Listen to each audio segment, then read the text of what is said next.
It's your dude, Lord Overlay.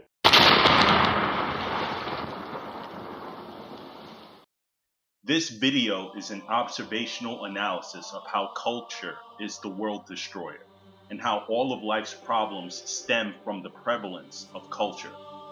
Now, throughout this video, I have one request of you, my listeners, to ask yourself.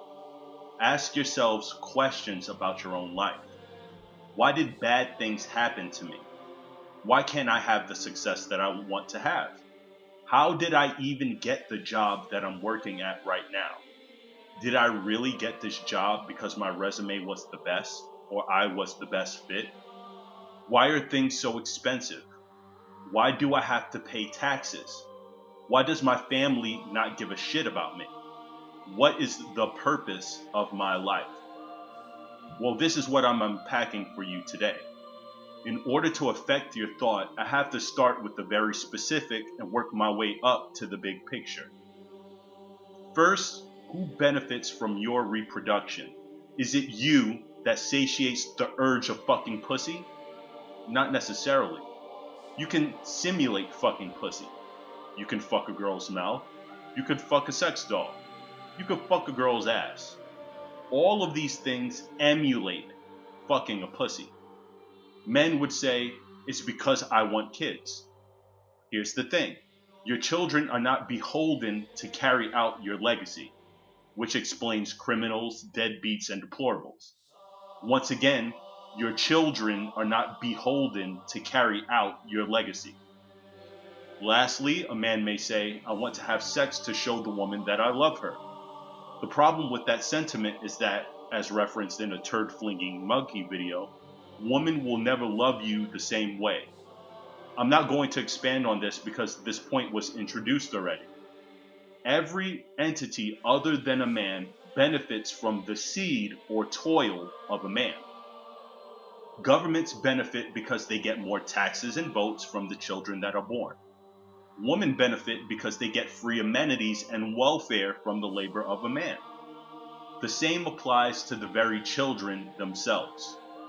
Even the physical world benefits from the work of a man. Once again, I beg to ask the question, who benefits from your reproduction? In the knowing this, most men as rational beings would reject being used as a utility for the express permission to bust a nut. Let me unpack this a little bit more. Posterity doesn't exist for men through children. The only way you can have your legacy live on is through immortalizing yourself through IP by making videos. But I digress. Let me get back on subject. It's not your survival that society is concerned with. It's the survival of your utility and the utility of your children. This is where culture comes into play. Culture is defined as the customs, arts, social institutions, and achievements of a particular nation, people, or other social groups. However, this definition downplays the effect culture has had and will have throughout the history of the universe. Since the beginning of time immemorial, humanity was only concerned about one thing: survival. In this pursuit of survival, some people survive longer than others. It's through their contextual insight on survival that women and children emulated to survive long as well. This is the first instance of tribalism, the commercialization of weaponizing survival needs. Well, what do I mean by this? Since the beginning of time, people have been reinventing the survival wheel over and over and over to try to find the most efficient way to survive impending death caused by nature itself. Once again, this is where tribalism began, from the contextual insight of men on survival. This is also where history began. History is just a record of events for the expressed purpose of improving survival. Now that I've laid some groundwork for you, how can history itself be recorded? Since the beginning of recorded history, there have been three ways of recording survival or history: through religion, through education, and through culture. Now, I'm not going to unpack religion. There are many other YouTube videos that delve into this. For my video, I'm going to briefly touch on education because it helps underline what's happening in 2019 in regards to all of the things that you see on the news, because it ties into culture. Education is just the results of recorded history or survival. Education is observational analyses that were made over time that identified what events have succeeded in prolonging life, or what events have succeeded in ending life. In other words, it's an information hub for the history of the universe. Now that we have education defined in a contextual standpoint, how does this relate to nature? Well, it doesn't. Education and nature are mutually exclusive. Where education is built on objectivity, culture is built on relativity. Let me unpack this. Culture has relative goals. Culture is built upon relative ideals. It's not objective. This is where people get culture conflated. They think that culture is an objective goal of survival that is meant to help everybody survive to have longer lifespans. That couldn't be further from the truth. And this is where Darwinism begins. This is where people die. This is where people fall in the numbers. This obfuscation that culture is meant to help everybody survive to have longer lifespans is totally fallacious. Remember, that is the goal of education, not culture. With that being said, who affects culture? Who are the primary constituents of culture? It's those that have power. My definition of power is entities that have the ability to influence or dictate culture to the masses. There are only a few entities that have this ability to affect culture. Number one, the government. Number two, mainstream media or any media. Number three, parents. Number four, celebrities or any known social figure. And last but not least, number five, companies. Why did I not include religion in this argument? Because this argument is meant to identify the constituents of power. This means that these entities are influencing or dictating religion or culture to the mass population. So now that we know that the power of the five controls the universe, there is only one way to escape the power of culture, and that is through education.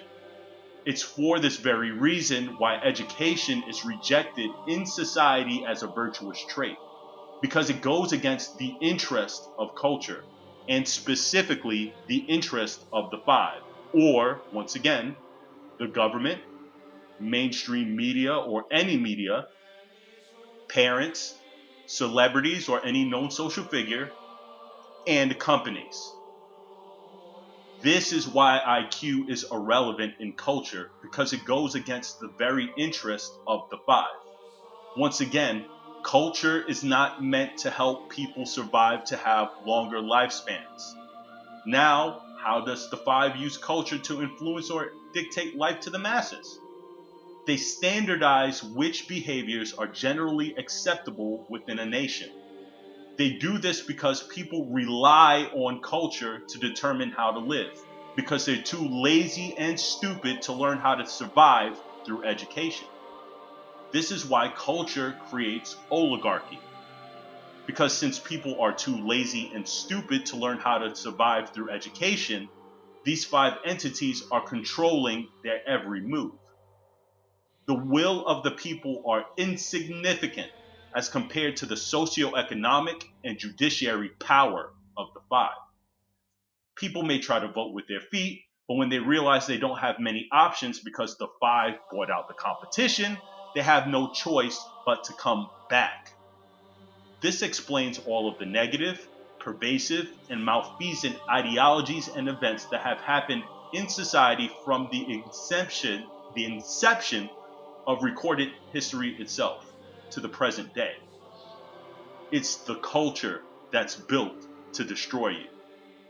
Racism, bigotry, feminism, income inequality, crony capitalism, marginalization, communism, socialism, toxic masculinity, poverty, nepotism, criminalization, drug dependency, violence, and sexuality. All of it is meant to control if, when, and how you live and die. It's the culture that's built to destroy you. So now that we know this, that it's the culture that's pitting man against man, woman against man, man against woman, child against parent, parent against child, animal against human, human against animal. How do we stop this? How do we make right the ills of the past? First things first, education needs to be the priority for survival. Without due diligence, the ability to fact check for validity, you, my listener, will be led to your demise by culture. Only trust by due diligence. Never take anyone's word for anything. Do your own due diligence. Second, you cannot defeat a culture by active resistance because the five will just kill you, dust their hands off, and call it a day. You have to defeat culture by making it broke. Vote with your wallet. Don't give bitches money. Don't give celebrities money. Don't give big name companies money. Unfortunately, you will have to give the government money because they own all of us. Other than that, true power is the power of your wallet. Always remember that. Third, and the last way to defeat culture is through your insight. Culture, once again, tries to dictate how you should live your life and not what life and survival is. This is where your contributions, your insight, your perspective is the most important to education. Remember, observational analysis is everything. Couple that with making videos, and culture will not be able to control you at the amount it does today. Please share this video with all of your friends. This message cannot be understated. It's not about your dude, Lord Overlay. It's about you. It's about how moving forward you can see through cultural manipulation and properly handle it like a boss. I appreciate your time, and I thank you for your ears.